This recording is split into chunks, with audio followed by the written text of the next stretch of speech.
Yeah. Welcome to another installment of the Carrot Juice Podcast. I am your host, Monte Lee, and it's a new year. So happy new year to everybody. New year brings new challenges, and with new challenges come new opportunities to grow, to thrive, to fail, to learn from all of our failures. So it is a good opportunity. I am looking forward to 2023. There's a lot of big things in store when it comes to the podcast. This is the first official podcast of the new year, and I want to start it off right. I'm going to have a long episode. And if this is your first time listening to the Carrot Juice Podcast, here we observe society, we digest it, and through the nuance of it all, we make the attempt to progress forward. It's been at least 2 years that I've been on this journey producing content and creating the podcast. And one thing that I can report back is podcasting is not a short-term thing. If you're going to get started with anything, I know a lot of people have their New Year's resolutions. A lot of people are talking about, hey, I'm about to get going. I'm about to hit the gym. I got these new resolutions that I want to hit. I want to make a lot of money here in 2023. That's all well and good. But what I'm reporting back to tell you is simply this. If you're going to dedicate yourself to something, and if you want to be successful with something, it's not going to be short-term results. Most of the time, you have to be disciplined and focus on your craft and focus on getting better at something. And through that process, over time, you'll get results. And a lot of people, they stop trying. A lot of people, they stop when they don't get the results right away. And I'll tie it back into me when it comes to podcasting. When I first started producing the podcast, I would put out an episode. It might get 2 to 3 views. And a stat that I found out about podcasting, the majority of podcasts, they stop after 10 episodes. Somebody says, oh, yeah, I'm going to start a podcast. A lot of people did that in the pandemic. And after 10 episodes, they're done. That's it. That's all that they had. So if you're going to start something new, be prepared to not get results right away. Trust the process, focus on the process. And that's what I did here with this podcast. We are 2 years strong. We're over 100 or plus episodes. I really don't track the episodes. Maybe I should start doing that. But if you want to catch the podcast, one thing you can do, I release the podcast every Friday. I try to release it every Friday. I'm going to be releasing even more. I'm going to try to do at least 3 full dedicated episodes each week. I'm going to go live more here on YouTube. So if you're catching me on YouTube right now, do me a favor, like the video so it gets pushed into the algorithm, and hit the notification bell so you get notified anytime I drop some content. For my podcast listeners that are listening to me anywhere you listen to podcasts, whether that be on Apple, Spotify, do me a favor as it helps other people find the show. Do me a favor by rating the podcast 5-star, 5-star, 5-star. And here on the podcast, we focus heavily on, I provide perspective on culture, but I also add life lessons. I add in self-improvement content specifically for men. And I also add in productivity tips, things you could do to be productive. So if you find value out of any of that content, you'll enjoy the show. I wanted to talk today and I wanted to give my perspective because it's a new year. And a lot of people have goals and dreams that they want to accomplish within this new year.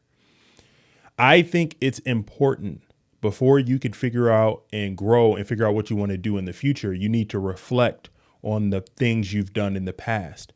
And what I was pretty much getting at and what I was talking about was my journey when it comes to podcasting.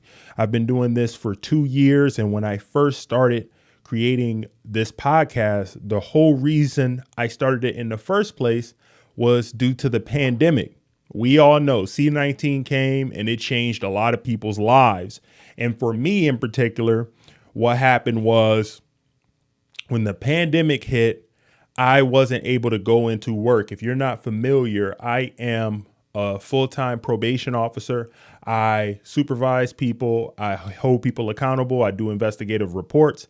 And during the pandemic, we weren't able to go into the office. There was a large amount of time where I was forced to be at home and we didn't know what was going to happen. And I was at home for some months.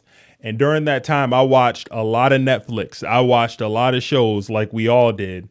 And there's only so many shows you can watch before you're like, okay, I got to do something with my life. We all know Tiger King. I got really into Tiger King. I watched all of that.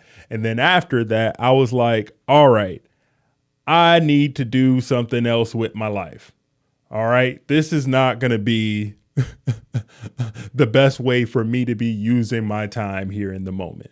So after that, I decided, okay, maybe I'll play the game. I got a PS5. I started playing a lot of 2K, way too much 2K to be exact. And then I was like, you know what? I want to do something productive. Let me start a podcast because I have something to say. I want to express myself. I want to talk about things and have an outlet where I'm using my mind and I'm being productive. So that's why I started a podcast in the first place. So I ended up getting the equipment. I think you can see it up there, right there. You can see that little mic right there. I bought me like a $50 Zoom mic and I bought a little recorder and I set up this studio and I started podcasting. When I first started, I didn't even know what I was going to talk about, honestly. I just hit record, punched fear in the face, and just started talking. And if you're starting a podcast right now, I would not advise you to do exactly that. Okay. It would help you a lot more to kind of have a focus and to have a kind of central idea of an audience you want to target. But that's what I did. And that's how I got started and how I ended up here. So I know a lot of people are getting into podcasting nowadays. That's going to be a lot of New Year's resolutions for people. And I figured I would kick some game and let people know what they need to do to possibly start being productive in that way and starting a podcast. And what I would say is the first thing you want to do when you're thinking about starting a podcast is simply this. Who is your ideal listener? Who is the ideal person that you want to reach with your message? Figure that out. Is it men? Is it women? Is it young people? Is it old people? What are their interests? What are their hobbies? Figure out who your ideal listener is. Once you got that figured out, figure out what your topic is going to be, what your ethos of your podcast is going to, what is going to be. What do you want to talk about? What are you passionate about? And then start crafting episodes to serve that single ideal listener. And by having that approach, trust me, you will have a better product starting out. That's not what I did, but that's what I can report back to you. It would be the best thing to do if I was starting a podcast right now. What's some other things that I learned in 2022? The biggest thing when it comes to podcasting, I think I learned that when it comes to podcasting, consistency is key. So many people give up, like I said before. Most podcasts don't get past 10 episodes. I'm over 100 strong. So I'm going to pat myself on the back for that. Give myself a little round of applause for that one. Thank you. And thank you for all of my listeners. All right. Shout out to y'all. So another thing that I wanted to say and I wanted to indicate was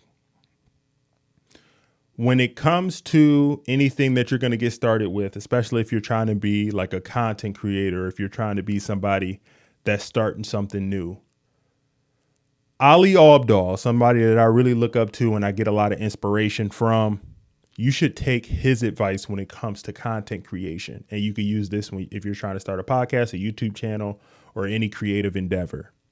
He has a process that he talks about that I implemented this past year, and it really helped me a lot. And it's simply this.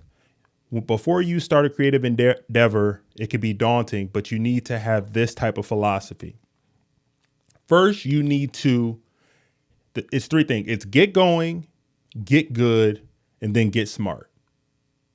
Again, that's get going, get good, and then get smart. What does that mean?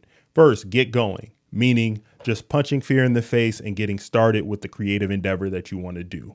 A lot of people have apprehension. They know that it's not going to be right. It's not going to sound the best. You got to get over that. Everybody, when they first get started with a podcast or they get started with the YouTube channel, for the most part, it's going to be horrible. You can look at some of my past old videos. They're not the best. Most people, when they first get started, they don't know how to talk in front of the camera. They don't know how to enunciate. They don't know how to really deliver their message without saying, It's all natural. You got to get those first 50 to 100 crappy videos out of the way, so then you could start getting better. So it's get going. Then it's, what is it? He says, get going, get better, and then get smart. So get better means after those first 50 to 100 videos or 100 podcast episodes, you're eventually going to get more efficient when it comes to delivering your message. You're going to get better at editing. You're going to get better at packaging content in a way that's digestible for people to be able to consume, that's going to be entertaining for the viewer. You're going to develop an eye for what's good and what's not. So get going, get better. And then lastly, it's get smart. And when it comes to getting smart, you're going to learn how to optimize your workflow so that it's more efficient and it's better for people to, what's the best way to put it? You're going to optimize your whole situation. So you might hire an editor, you might hire a channel manager or a producer to help you with your content. You're going to start reaching out and getting brand deals. You're going to have a better overall system to be able to produce content on that last part. But it's get going, get better, and then get smart. That was what I implemented this past year, and it definitely helped me to create content that I'm proud of and that I know, even if it's not getting the most views right here in the moment, it definitely is something that I'm learning from, even if it doesn't work out. Because a lot of people, they stop because they're not getting the results. But really, you need to be focusing on you're developing skills by creating content, by producing episodes. And if you learn and you have those skills, you will be an asset to a lot of people in whatever you decide to do. I agree. Remote Bree, shout out to you. Thanks for commenting. Says a lot of people fail to just get started. Getting started is half the battle. I agree. A lot of people are scared. A lot of people look like this before they get started, and they don't want to not come off looking the best, or they're afraid to fail. You got to get over that, because everybody had to start somewhere. And if you let a fear of failure stop you from, being great, that's really dangerous. Because if you think about it, a lot of people who are some of the best content creators right now, Mr. Beast, MKBHD, if you look back, their first, 100 videos or whatever, they weren't that great. They didn't get a lot of subscribers over them, and they could have quit at that moment and never ended up getting all the success and results that they got. And not saying that you're going to get their results, but we can learn from people who are successful. And people who are successful do this. They learn from their failures. All right. They learn from those experiences, even if they don't get the results right away. And that's something that I've implemented this past year. And I've grown a lot just from figuring out what works and what don't work and what hasn't worked. So that would be my advice for a content creator, for somebody who's trying to be a podcaster or what have you. You need to just punch fear in the face and just start pushing out content. Because in 2023, I truly believe this. Content is king. And I'll get back to the skills that you will earn and develop over time. What I'm saying is, when it comes to creating a YouTube channel or creating a podcast, to become a good content creator, you're going to have to be on YouTube. You're going to be having to do a podcast, creating Instagram reels, creating TikToks. Just for YouTube, for example, you need to be good at writing title copy. You need to be good at thumbnails. You need to be good at videography. You need to be good at audio. You need to be like half of an audio engineer. You need to have good presence on camera. All of these are skills that even if you're not getting the results right away, initially using them, they are skills that companies, that people over time will definitely appreciate. So if you think about it from that type of approach, even if you don't get the results you want right away with your YouTube channel, developing those type of skills will make you valuable to a company that say wants to start a YouTube channel or wants to start a podcast. You could package that skill set and use it. Once you learn something like that, you could keep it forever. So what I would say, there's no reason if you want to be a content creator for you to get started right now. And so many people want to get started doing something like this, but they need that kick in the butt. Just get started, man. Just get started. Punch fear in the face and just say this. Just say, no, no, no, no, no. You got to just punch that fear in the face and get going. Shout out to Sean Cannell. I watched a lot of Think Media. I watched a lot of Roberto Blake, people like that before I got started. Pat Flynn, when it comes to podcasting, they helped me out a lot when it came to figuring out what I wanted to do to get this rolling. And what you need to do is, honestly, get started. Don't worry about if it's not perfect right away, because the majority of the time it's not perfect. And yeah, it's fun. I enjoy podcasting. I enjoy getting my message out into the world, speaking about what I want to speak about, not just what everybody else is talking about. Because what I found so often is a lot of people are afraid to have their own voices. They think just because something's popular or trending here on YouTube, that's what you need to talk about. I say no. I like having my podcast and having my YouTube channels because it's mine. It's what I want to talk about. It's what I want to say. And I can talk about whatever I want to talk about here on this platform. And there's a beauty in having your voice and your message and pushing that out into the world, because if it's on YouTube, it's going to live forever. So I really want to just encourage people to express themselves. If you want to start something like a podcast, just do it. All right. And don't worry about being perfect. Just be yourself. Over time, if you're yourself, people will recognize that and you will find your audience. I would rather have 1,000 people who truly rock with me than have 100,000 people who really don't care about what I have to say, but they just are following the trending topic and they're going to be gone tomorrow. No, I would rather have 1,000 people who truly rock with me. So you just got to figure out what kind of content creator you want to be and then move forward from there. Remote Bride, thanks again for being here and being active on the content. They say, I agree. It's almost impossible to not get better at something the more you do it. No one starts off as an expert. Absolutely. You are 100% correct. Everybody doesn't start off as an expert. All right. You have to, over time, continue to work on your craft. You, like a lot of people, myself included, when I first got started, I didn't deserve to get a lot of views. You don't deserve views from anybody.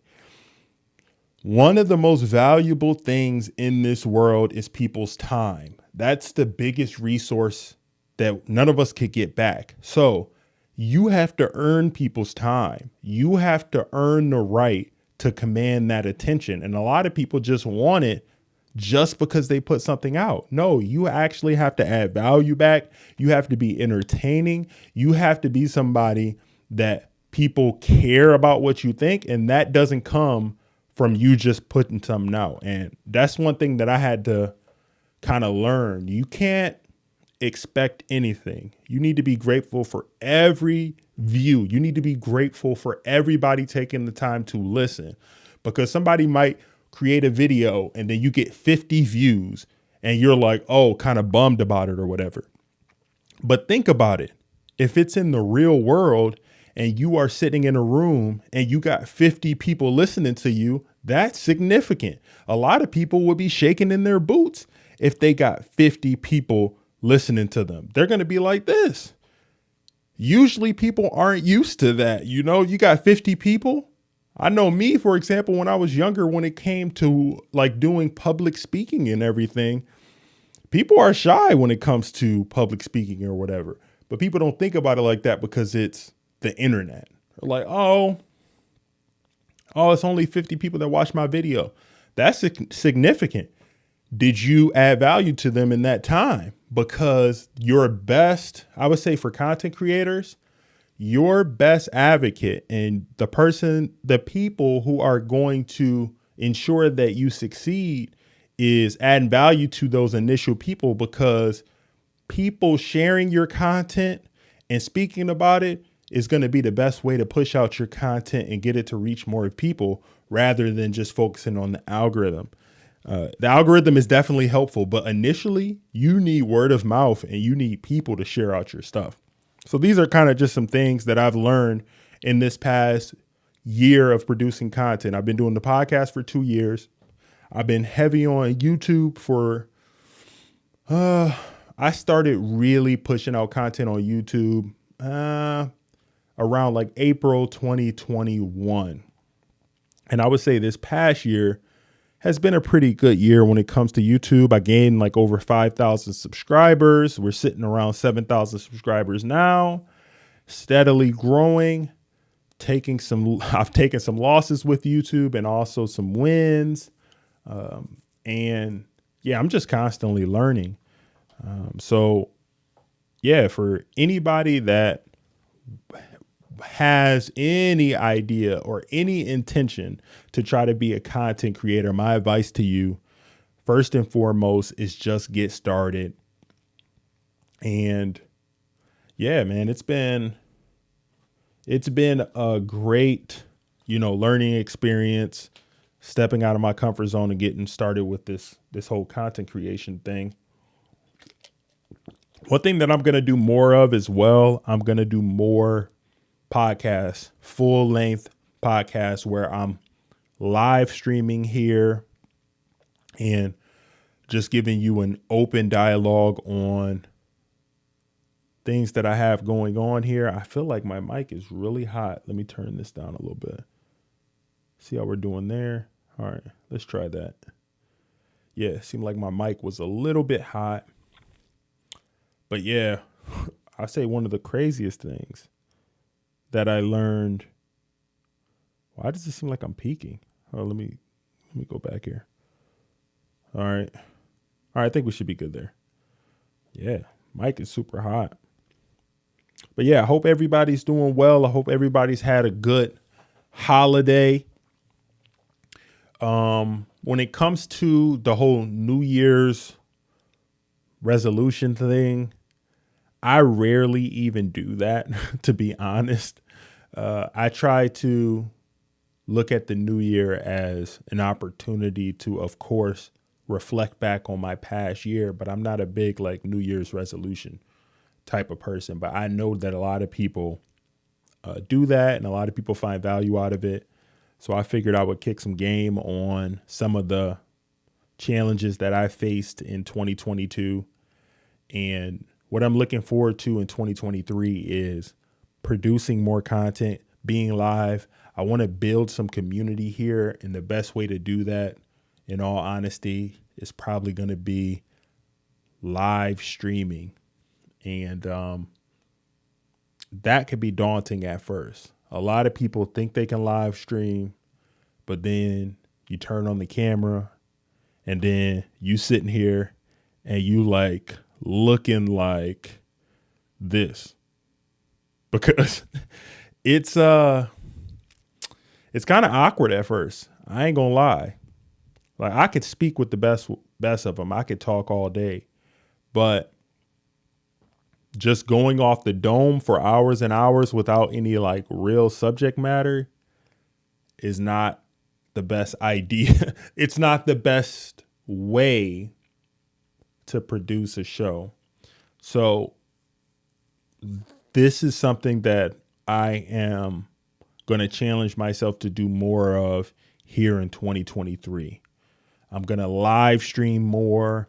I'm going to cover some of the trending topics and stories, but I'm just going to be honest. I'm just going to be real.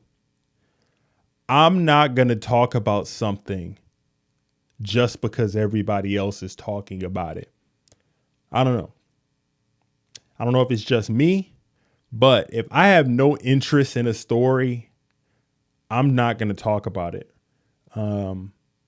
I suppose if I get enough people in the community asking for me to cover something, I'll consider it. But covering something just for the sake of it, I'm like this. I'm with Stanley. Like, I'm just not going to do it. I don't know if that's just me, if I'm jaded to just nonsense stories, but most of the time I see some of these stories and I just go like this. I'm just like, I really don't care about it, in all honesty. And I want to make sure above all else, what I am producing is something that's going to add value to the people who listen for years and years to come. And the only way I know how to ensure that that is the case is by only speaking about things that I am passionate about and that I think is going to actually add value to people beyond just the initial, trending story or topic. So that's the way I'll kind of put it on me too. If you're a content creator or if you're somebody trying to start a podcast or something, you've probably heard people talk about burnout. And that's something that's real. And for me, I think a lot of people end up getting burned out because they are talking about stuff they don't care about. They are, let me see if I can put on some music. They're talking about things that they don't care about, and they're just, beholden to the algorithm or beholden to the story. And if you are doing content like that over time, you will get burned out. And I wouldn't say that I've experienced a full burnout, but I've felt some of that where it's just like, I don't want to talk about this, but it's something that's trending. Like, for instance, I had like some stuff that I was covering that was about like celebrity topics and celebrity divorces or whatever. And it got a lot of views, but I really wasn't interested in those stories as something that I wanted to talk about forever. So I was just like, bump this, even if it's not getting as many views. I truly don't care about what celebrities I got going on with their relationships. Like, how's that going to apply to my life? How is it going to apply to the lives of most people who are consuming the content? So I guess I'm saying all of this to say, as a content creator, my advice to you would be this. A surefire way to have longevity when it comes to creating content is making sure that you are creating content that you have a passion about, you can see yourself doing and not getting any views from. That's a surefire way to have longevity, because I see so many people chasing trends all the time. And if you are interested in that stuff, great. But you're setting yourself up for failure if you don't want to do that for the rest of your life. And podcasting is the wave. A lot of people who are successful in popping off are podcasting, and I love to see that. I got into podcasting initially because I'm a podcast fan. I've I used to listen to Joe Rogan all the time. I still try to catch up on some of his stuff, but his stuff is crazy long. He podcasts for 3 hours at time. I don't know how he could do that, man. I got a full-time job. I don't know if I could sit there and just me talking for 3 hours, but he usually interviews people. And I would suppose people who are interviewers, you can get along with that because you got somebody to bounce ideas off of and all of that. But that takes a lot of planning, man. And Hefe KC, Jesus is the only way. Shout out to you. Thank you for being active here on the channel. But yeah, man, it's a new year. There are new challenges that comes to us every year. And the challenge for me is going to be producing at least 3 full dedicated episodes per week. That's what my challenge to myself is going to be within this next year. And who knows, I might interview some people on the podcast. I can see myself interviewing some people on the podcast, but I want to make sure that when I interview somebody, it's somebody that you guys will appreciate and enjoy. I don't want to just interview somebody for the sake of interviewing somebody. This past year, I had my first interview. I interviewed Kirk Anderson, shout out to him, and that went well. But I think that I'm going to step out of my comfort zone this upcoming year. I'm going to interview some people. I'm going to cover some topics that I usually don't cover because I've talked about this in past episodes. If you continue to do the same things you've always done, you will get the same results. And a key to accomplishing your goals as a content creator, as a podcaster, and whatever endeavor you're doing, any entrepreneurial endeavor, you have to take risk to eventually accomplish your goals. And by taking those calculated risks, if they succeed or if they fail, learning from the failure or the success is the best way to get better moving forward. So that's what I'm going to do. Remote Bride says, if you're interested in something, the interest can carry you through when you don't feel like doing it. If you're uninterested and don't want to do it, you probably won't do it. I agree. Very profound. And yes, you are exactly right, Remote Bride. If you don't have interest in the thing you're talking about, it'll get stale real quick. Trust me, it'll get stale real quick. And then over time, you're gonna burn out. And that's one thing that I was cognizant of and I didn't want to happen to me. So I was like, you know what? I'm going to talk about things that I actually have an interest in. And the things that I have an interest in more so than anything in the past couple of months, if you've noticed on the channel, has been talking about stoicism, has been talking about self-improvement, productivity, things you can do to be successful. I have a very curious mind, and I'm fascinated by people who are successful and know more than me. So I started listening to the audiobook by Marcus Aurelius, The Great Stoic Mind and Roman Emperor, Meditations by Marcus Aurelius. And that book is so profound because it's really Marcus Aurelius journaling his inner thoughts to himself about life, about his mortality, on how he views things in the world. And the most interesting thing about that book is it was never meant to be published. It was just a journal of his writings to himself on how he looked at the world and how he would interact with people and his observations of the world. And figuring out and learning from people of the past and people who know more than me is something that I'm interested in because stoicism and philosophy can help you in your day-to-day life if you take the time to apply the wisdom.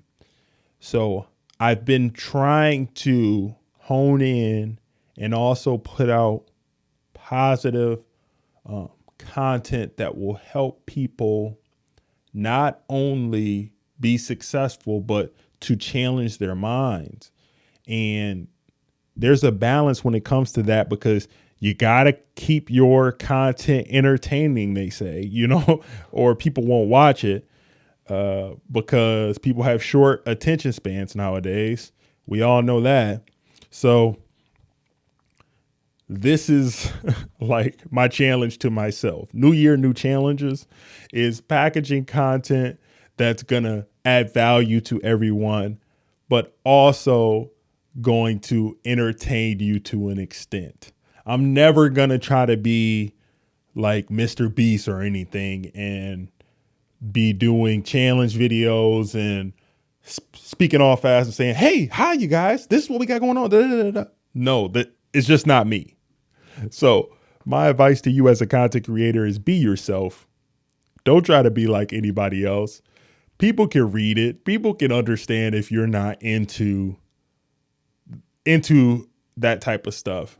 And that's what I'm fascinated with. So I'm going to continue doing it regardless on if it gets views or not, because that's not what it's about for me.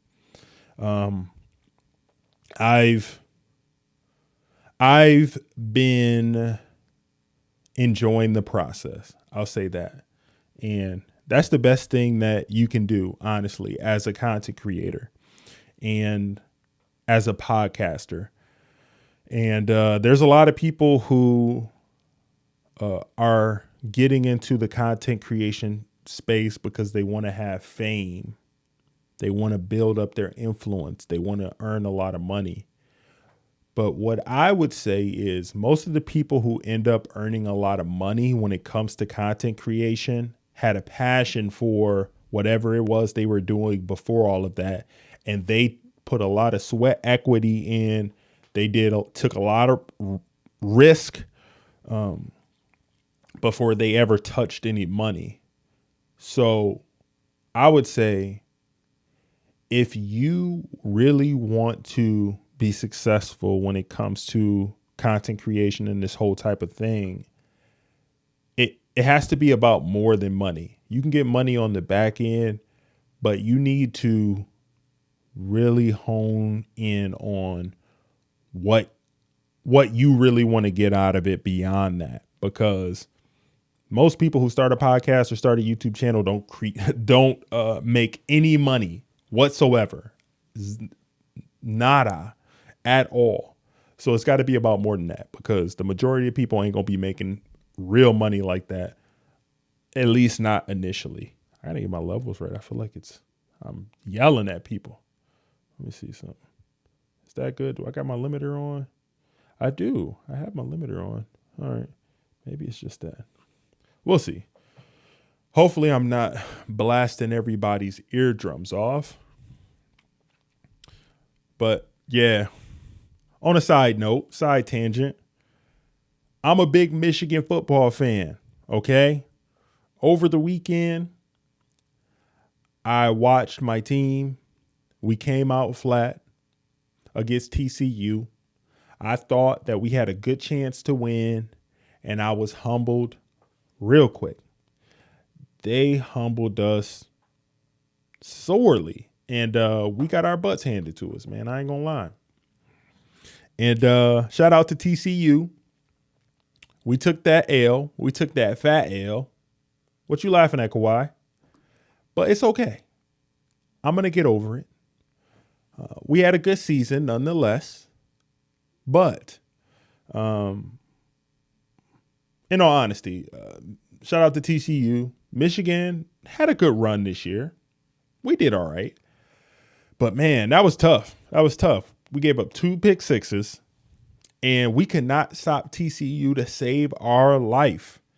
And, yeah, so I'm a bit somber after that. I got humbled over the weekend. But I digress. We'll be all right.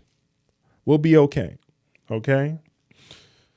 There's a lot of big stories that happen on YouTube. I'll cover some of this stuff, maybe in this stream. I don't know about in this stream. I ain't trying to get this stream demonetized or anything like that. But Andrew Tate got arrested, and a lot of people was covering that story. I did a piece on Andrew Tate and his 41 tenets on how to become the best man you could be. You could check that out on the channel.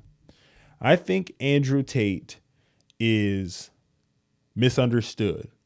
I think a lot of people take his entertainment and his entertainment value and his charisma and his way to deliver his message, and they don't really listen to what he is actually saying. They're looking at just like the provocative nature of some of his comments and not really looking at the substance of what he is saying. And a lot of what he says, he talks about self-improvement. He talks about how if you want to be a man of influence and a man who is respected in the world, you have to go through suffering. You have to go through challenges. You have to get up off your butt, go to the gym, be bold, take risk, suffer adversity to become the best man you can be. And I think that for the most part, he is a positive influence in the world who's misunderstood. So I posted some content and I'm reserving judgment on the pending investigation. I think far too often when it comes to the media, what you hear in the media, people jump to conclusions without there being any facts, without there being any conviction. So in a situation like this, it's always my stance for the most part that it's innocent until proven guilty. I'm waiting till all the facts come out, and then I'll make my judgment call on what I think that the result of that is going to be.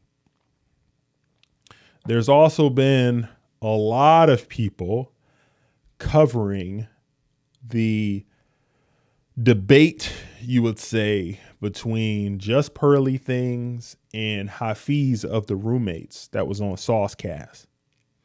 I might cover that story. I don't know. I might do a reaction.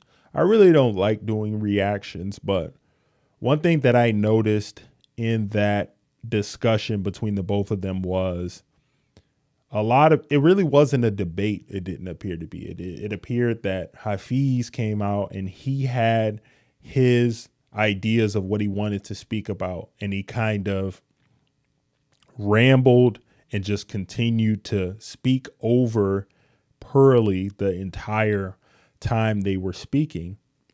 But when it came to Pearly and her giving her opinion, she really didn't have anything to say. She didn't really stand firm on any points during the discussion, which I thought was a poor showing for somebody that is trying to, I don't know what she's really trying to do for somebody in the space. And I really thought it was she dropped the ball when Hafiz asked her advice for men or whatever. And she said that her show isn't really an advice channel. It's just for entertainment. I was like, bro, what are you talking about, man? What? Bro, what are you talking about? So I was like, that was really a drop ball. So I'm not throwing shade on either party, but man, she really dropped the ball by saying her show is just for entertainment, because I've watched some of her content. I think she provides good content as far as the conversations that they're having, revolving around relationships, men, the dynamics between men and women. And when she said that, I was like, yo, if you're going to be speaking about relationships and how marital laws and all of that aren't in the best situation, when somebody comes to you and asks for some solutions, you should have something keyed up to speak your point. So I think she dropped the ball there. So there's a lot of things going on here when it comes to YouTube, the conversations that a lot of people are having about a plethora of things. And I'm going to give more of my perspective on some of these things because I think it is important to provide perspective on culture. But like I've said in the past, I'm only going to do it when I think it's going to add value to the audience. I'm not going to be out here just covering things just for the sake of covering them. I wonder if there's any stories worth talking about that's recently popped up on TMZ. All right. So I've said what I wanted to say already for this episode. Hey, if you're on YouTube, do me a favor, like the video, subscribe to the channel, hit the notification bell so you get notified anytime I drop some content. Also, for my audio listeners, do me a favor. If you're listening on Apple Podcasts or Spotify, rate and review the podcast, please. 5-star, 5-star, 5-star, as it really helps for other people to find the show. Let me see if there's some other stories that are happening on TMZ. See here. Nothing really huge. Oh, we got the Lamar Odom story. Oh, brother. Do I want to talk about this? What the heck? All right, this is overtime. Let me I think I'm going to cover this. So let me talk about this Lamar Odom story real quick. Let me see if I can get this popped up. Hold on. I saw this and I was just like, what is happening here? So let me get Lamar Odom pulled up and let's see what he's talking about here. All right. 1 second. Bear with me. All right. Not this one. Here we go. Lamar Odom. Here we go. Here we go. All right, I'm going to cover this because I saw this and I was just like, what is happening here, man? All right, so let's talk about Lamar Odom real quick. So this is courtesy of TMZ. It dropped earlier today. And let me go back off of studio. Let me show you this. So we got Lamar Odom saying in an interview, I didn't use drugs at a Nevada brothel. The owner tried to K me. What is happening? All right, let me read on here. So Lamar Odom is adamant he didn't use any illicit drugs the night he overdosed at a Nevada brothel, claiming the owner wanted him deleted and plied him and what? Plied him? And supplied, I guess, him with drugs. He says that on a Fox primetime special that's going to happen to air tonight. Man, you know what? It seems like the Kardashians are just back up to their old tricks. It never fails when there's like some huge, when they got some story or they got something to push, there's always some old dragging up or some old story that nobody really cares about. But let's just continue on just for the sake of this. It says where he also talks about doing Chloe dirty. All right. Lamar also said he doesn't know why Dennis Hoff, the late owner of Love Ranch, would want to K him. I don't know either. Nor does he know, and I'm going to say this is all alleged, I guess. He does know how drugs, he said, nor does he know how drugs wound up in his system when he OD'd and nearly died. All right.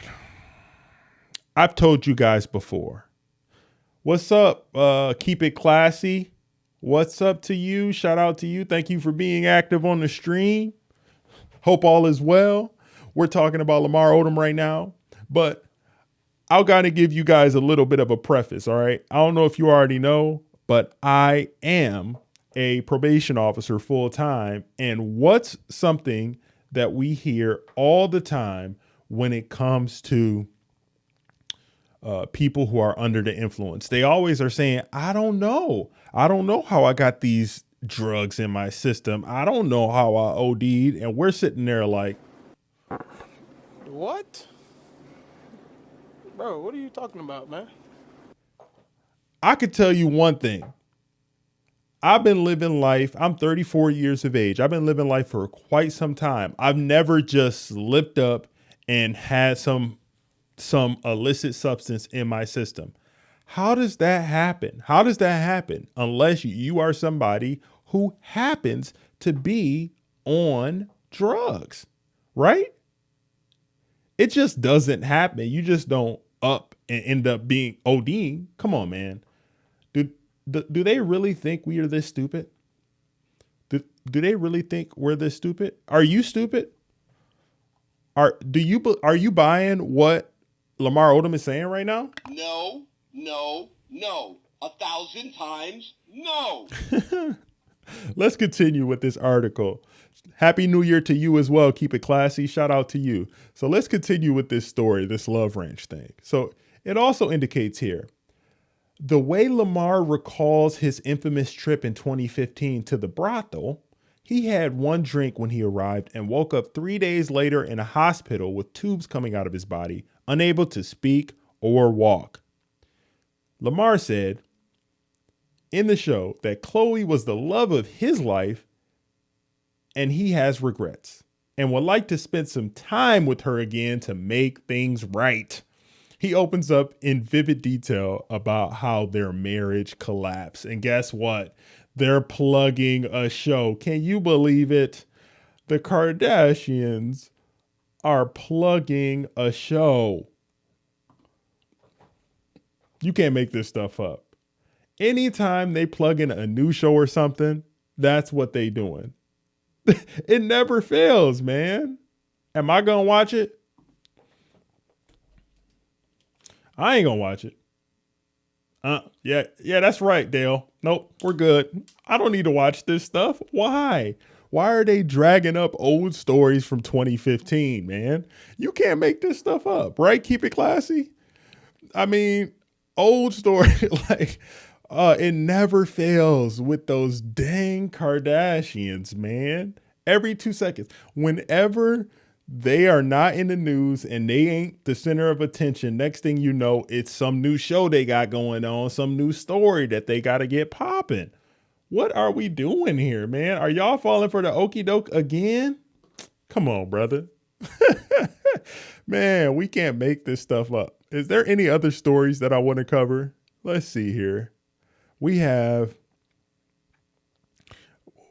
oh man, I don't know if I want to get into that true crime story. A lot of people have been talking about this, the Idaho red rum situation. I might have to do a whole dedicated episode to that because that story seems crazy. The Idaho red rum thing.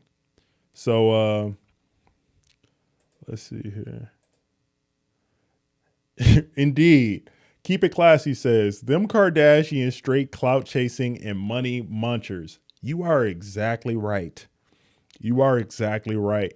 But anytime they have a show that they're about to push or whatever, they're dragging up some old story. If it's not something about Ray J, it's Lamar Odom's OD situation from 2015. I mean, we're in 2023. Eight years ago. Come on, man. Let it ride. Let it ride. Is there any other stories that people want to talk about? Let's see here. Yeah, but that Idaho red rum thing is crazy. There's a lot of stuff going on. I'm pretty sure somebody's going to start a show from that. And because it's wild. It already seems like it's some kind of true crime type of show. Do I want to talk about this? The whole 3-6 Mafia thing? I really didn't know about that. Let's see here. Well, I guess it's tied to this a little bit. So, do I want to talk about this? I wasn't really that familiar with this lady, but I guess I'll talk about it a little bit here. We got this happened recently. We got 3 6 Mafia's Gangsta Boo is deceased at the age of 43 from an OD. Rest in peace to her. I'm not that familiar with a lot of the music, but it says here, this is a story that happened recently. It says sources connected to Gangsta Boo tell TMZ that the rapper perished. She died from a drug-related overdose, it's saying. It says Gangsta was with her brother last night at a local concert in Memphis and that her siblings started to overdose sometime in the night, requiring hospitalization. Now, he ended up being okay, but it says that people familiar with the family are saying that she passed away, and they insist that narcotics were found on her person and that it was fentanyl laced substance. Okay, so I am a probation officer. I work with people who are under the influence of substances. I mean, I've encountered it. I see it a lot, and one thing I can report back is this fentanyl is no joke. It only takes a small inkling of a spot of that stuff to touch you and you can OD. And this stuff is being laced with substances that people think that they're getting something else and they're ODing from this stuff. So if you're somebody that is under the influence or that you're dealing with addiction or you're dealing with substance consumption, you need to seek help, seek therapy, get treatment, because there are people who are dying all the time from these fentanyl overdoses. And it's no joke. That is a story that's recent. I mean, it happened not too long ago, and she was only 43. That is too young to be gone. I mean, from a parent overdose, they're saying. So yeah, rest in peace to her. Shout out to her. Well, I won't say shout out, but rest in peace to her. Condolences to her family. And yeah, man, that's sad. Let's see. Is there any other stories out here? Yeah, this is overtime. I'm just seeing what's going on out here with the headlines. Man. But yeah, 2023 is going to be a great year. I got a lot of content coming. I'm going to go live more. And man, 43 years old, guys. Keep It Classy says, yes, the Fed is very dangerous and they've been mixed in some drugs a bit often now. I agree. People need to be safe out here, man. And I've never been a drug user. I've never been somebody that needs that to have a good time. For me, I mean, I do like a drink every now and again. Give me an old fashioned, smoke the glass a little bit and I'm good. I don't need anything beyond that. So people need to be safe out here. It is no joke. So if you are somebody who is consuming substances or you have an issue, seek therapy, seek treatment. Don't be alone. Get a sponsor. Do whatever you got to do. A lot of people are consuming substances because they're masking past traumas that they had in the past, and they're using that substance to inoculate themselves from that situation. Seek therapy from somebody who's licensed to figure out what that underlying trauma is so that you are not coping with substances, because it's real. People are losing their lives from something like that. And it's happening more and more. Who was it? There was an actor who I did a story on who passed away from it as well. And as well as a comedian. I think the actor was it Michael Williams? Let's see. I think that's the right guy. Let me look it up. I think his name was Michael Williams. He was in The Wire. Let's see. I did a story on that, and he died from the same thing. Let's see. Yeah, Michael K. Williams. I did a video on that when he had passed, and it was from the same thing. So yeah, we got to be careful out here, man. Got to be careful. What?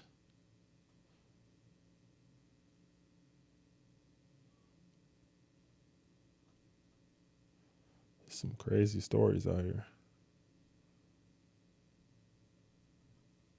So, man, I know that's kind of like a somber note. I don't know if I want to end on that. That's a bit somber, but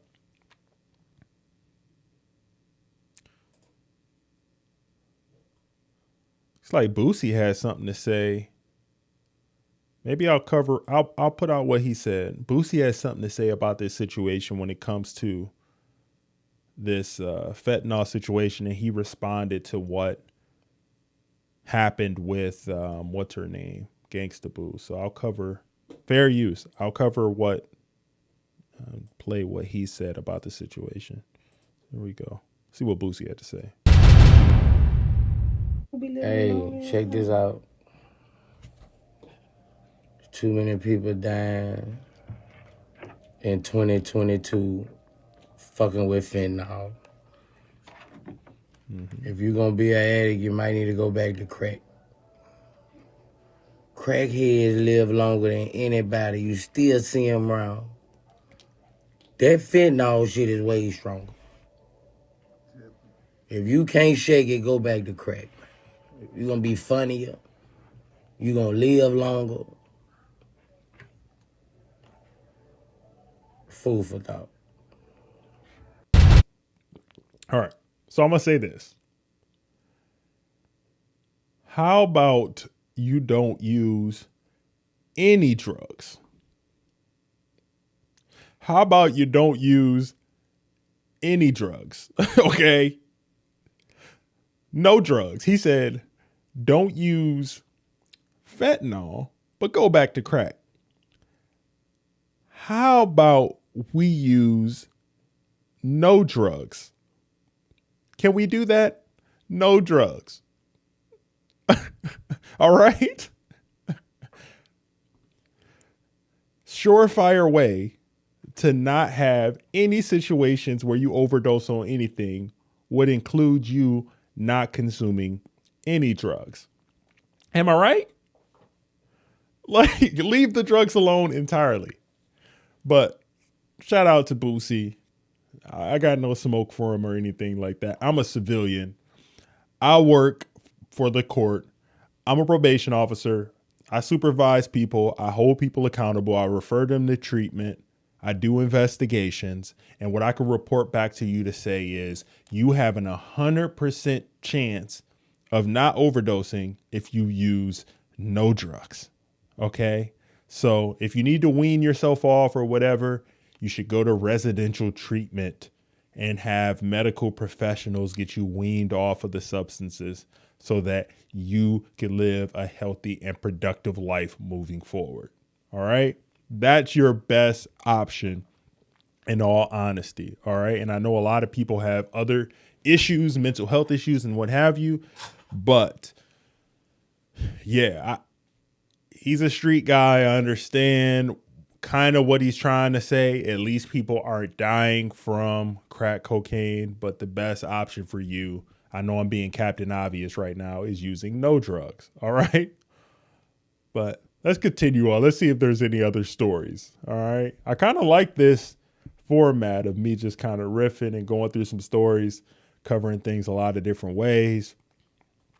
I'm probably going to have to cut this stream up because there's a lot of different things that I didn't plan on talking about. But hey, man, there's a new year. There's new challenges. There's fentanyl out here taking people's lives early. I want you guys to be informed and not end up in a situation where you're, losing your life too long. I think there was a story where there was a guy it was a cop who almost overdosed by just he was doing a check of somebody's vehicle and some of the fentanyl got on his hand, his bare skin, just on the outside, and he almost overdosed from it just touching his skin. That's how powerful this stuff is.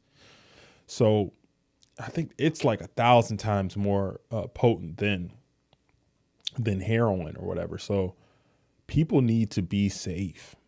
All right. You don't know what you're dealing with. And let's see here. Is there any other stories? Oh, maybe I'll cover this. Yeah, I think I want to cover this. I'll talk about this. So a theme that I've had on the channel in the past talks about false accusers and false accusations. I did an episode on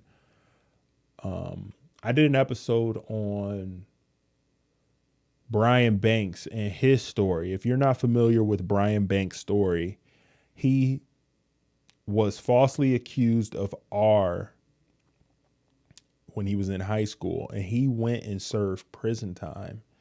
And after serving multiple years in prison, fighting to clear his name and to prove that he was innocent, he eventually did. And the woman who falsely accused him, Juanetta Gibson, eventually confessed that he did not R her and that she made up the story, and she was afraid of not coming out about it because she had got like a $1.2 million settlement or whatever from the school district after the fact. So long story short, he was falsely accused.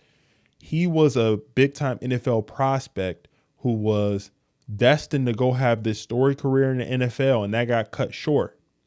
Fast forward, he eventually ended up getting his name cleared and exonerated, but his NFL dreams got shattered because he only ended up playing in the NFL for a couple of years, and he never was able to really have the career that he was surely going to have if all that didn't happen. Fast forward to Gervonta Davis's situation. I'm going to go to TMZ for the story. This is a developing thing. This story is courtesy of TMZ. It happened on December 30th, and it appears that we have another false accuser in our midst. And let's go to TMZ for the story here. So we have Gervonta Davis, accuser, walks back DV claims. Who is the accuser, you ask? Who is the accuser? It's his own girlfriend. Yep. She hit him with the false accusation okie doke. So Gervonta Davis, who is a very great boxer, I think he's undefeated, knockout artist. Accuser walks back DV claims.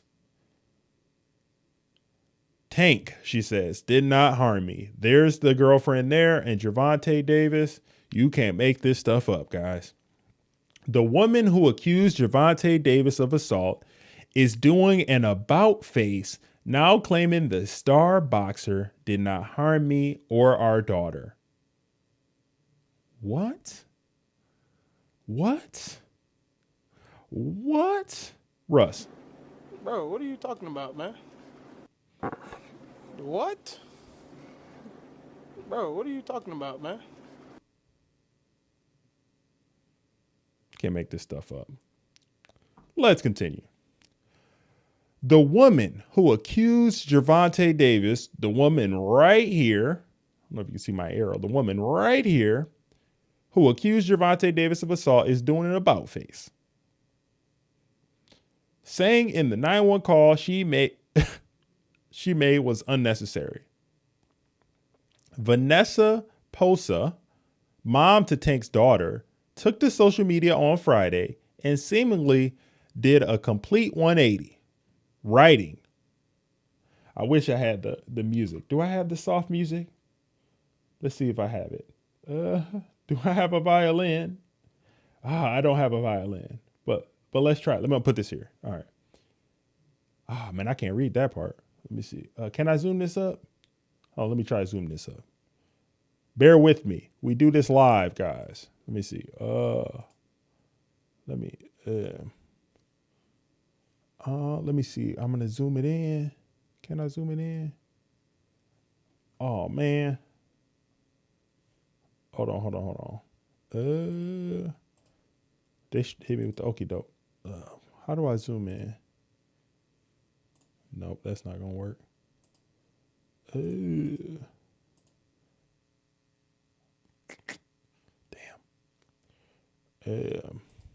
All right, I'm gonna try. Can I move it? Nope, I can't. All right, so let me just try to read part of this then. It says, what do they have here? She said, put the music.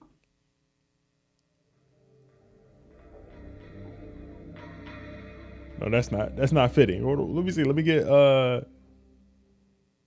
gonna go soft rains. Here we go. So it says, these past days have been hurtful and extremely exhausting for all parties involved.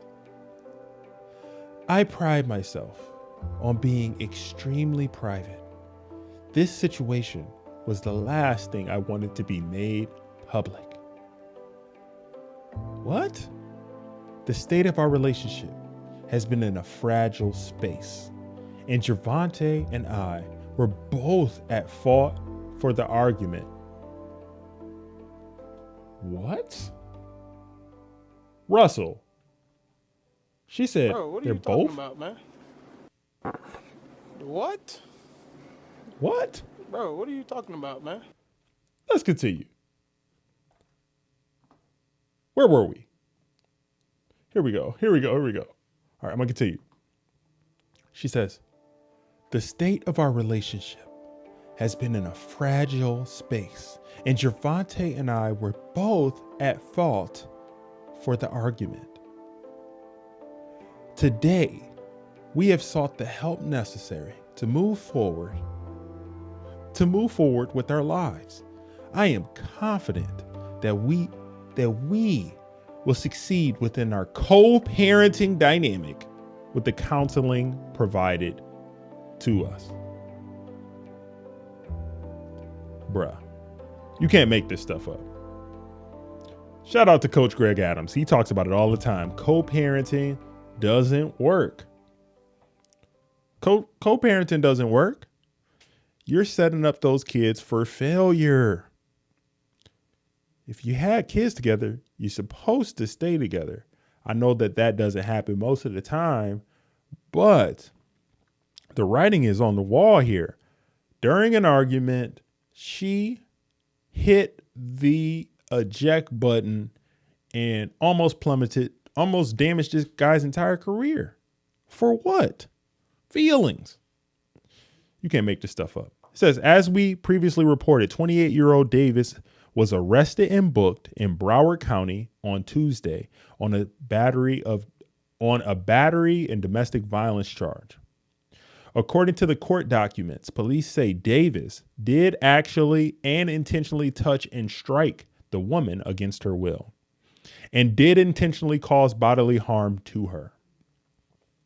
Law enforcement authorities also said Gervonta struck his accuser on the right side of her head with a closed hand type of slap, causing the woman to suffer a facial injury and an abrasion on the inside of her upper lip. However, here we go. However, the boxer, 27-0, 25 KOs. Boxer adamantly denied the accusations against him from the start, saying, I never put my hands on my child's mother, nor my effing daughter. Are you effing crazy? While insisting the whole ordeal was nothing more than a money grab by his accuser. Have we seen that before? Yep. In fact, Davis contends the only reason the woman who claimed she was in fear for her life called the police in the first place was because she was pissed he wouldn't let her use his truck. What? Are you kidding me? Bruh. What are we doing? He wouldn't let her use the G-Wagon, and she called the popo on him. Bruh. You can't You can't make this stuff up. You can't make this stuff up, man. Goodness gracious. So Gervonta was released from jail on Wednesday and is still scheduled to fight Hector Garcia on January 7th. He has a pending fight coming up here in 5 days. This could have blown that whole thing up. Goodness gracious, man. You can't make this stuff up. You can't make this stuff up, yo. Wow. False accusation. So what do you guys think about that, man? That's crazy. No, take backs. That's what she says. Take backs. No, he ain't do it.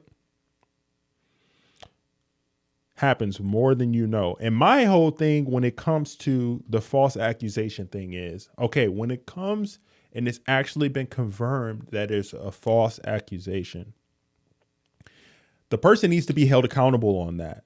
Because if there's no consequence for somebody falsely accusing someone, people, first of all, will continue to do it. And if there's no consequence for when somebody falsely accuses someone, they're just going to continue to do it. I think a false accusation, when it's proven that it's a false accusation, needs to be prosecuted to the same extent and with the same penalty as what it would have been for the perpetrator.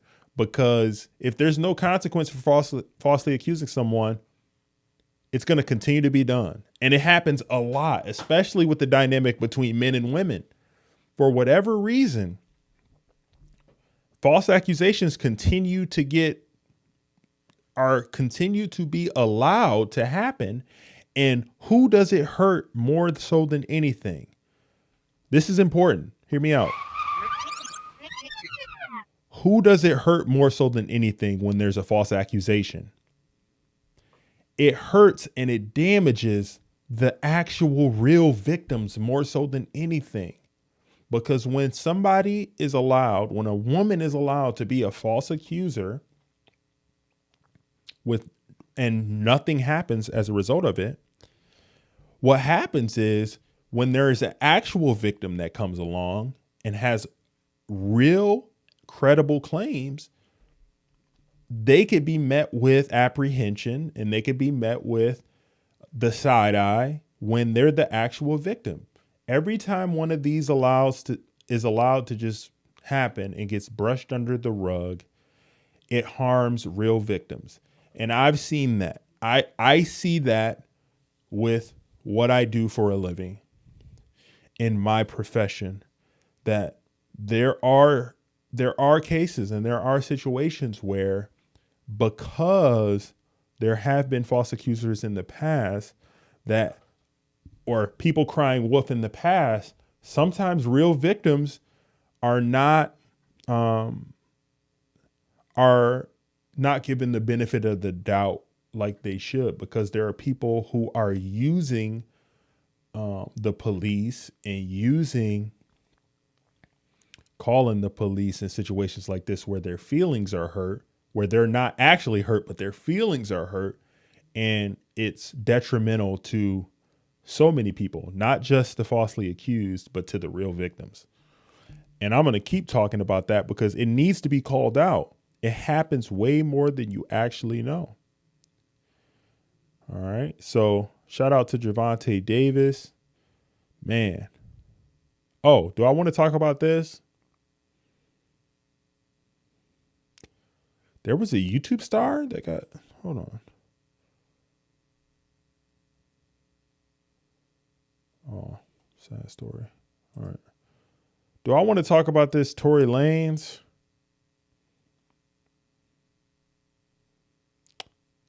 So it looks like there's a development in this Tory Lanez situation. Maybe I'll cover that on something else. But it looks like there was a development in the Tory Lanez situation where there's audio that's surfacing that's not painting him in the best light after this situation. Do I want to cover that? Maybe I'll cover that in something else. If I want to get into that right here at this moment, maybe that'll be a dedicated stream. But yeah, we are in some strange times when it comes to the whole false accusation thing. And I'll never stop talking about that. I'll never stop talking about that and highlighting how damaging it is. Because I don't think that gets talked about enough.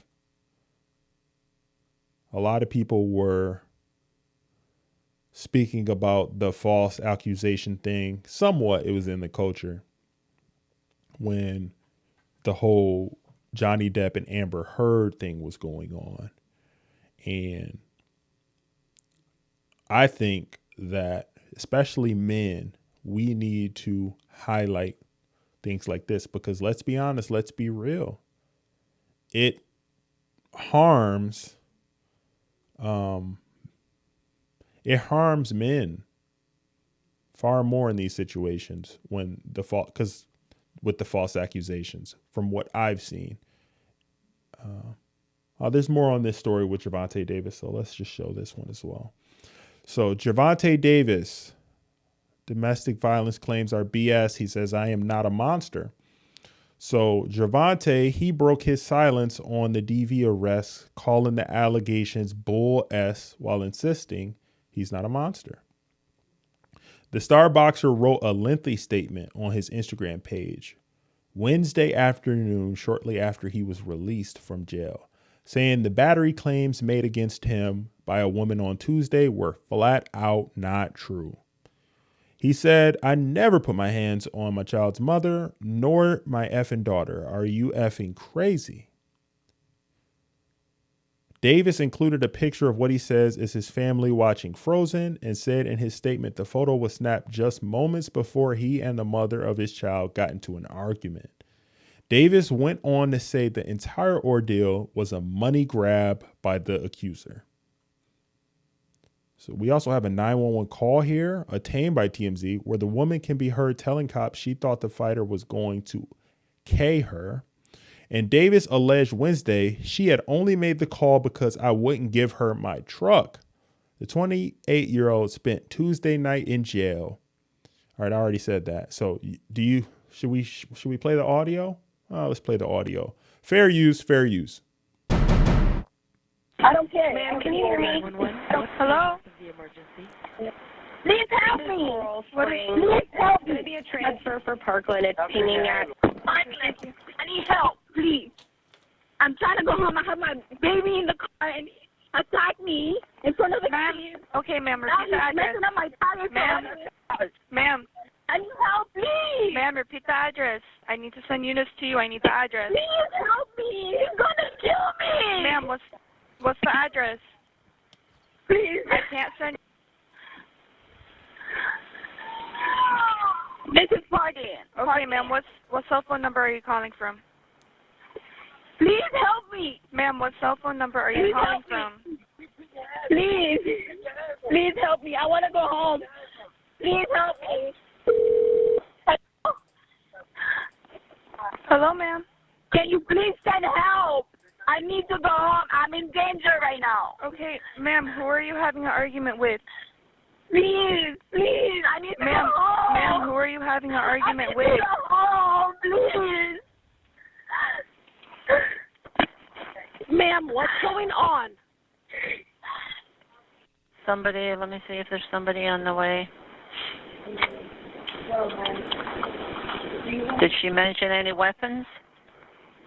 Not weapons. The last thing she mentioned is the guy spitting at her. Oh, okay. All right, well, we have 3 officers on the way.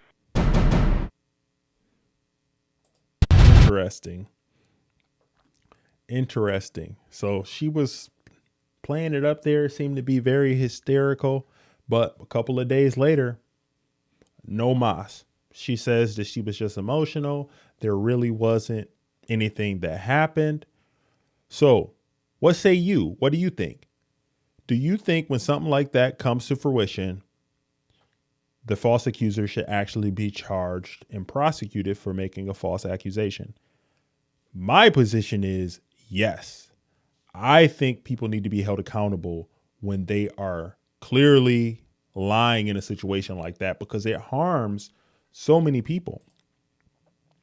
It harms the falsely accused. It harms real victims. This stuff needs to be held accountable.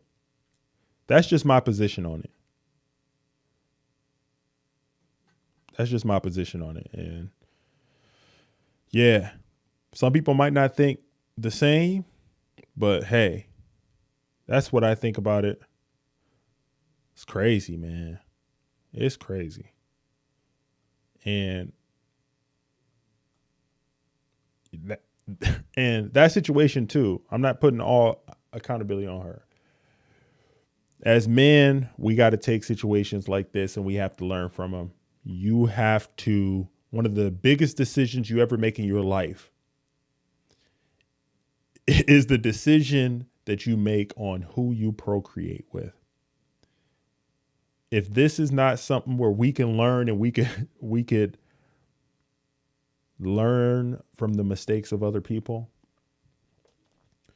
if hearing things like this and kind of digesting this story doesn't make it crystal clear to you as a man that deciding on who you're going to procreate with, if at all, is not one of the most crucial decisions in your life, then you are crazy.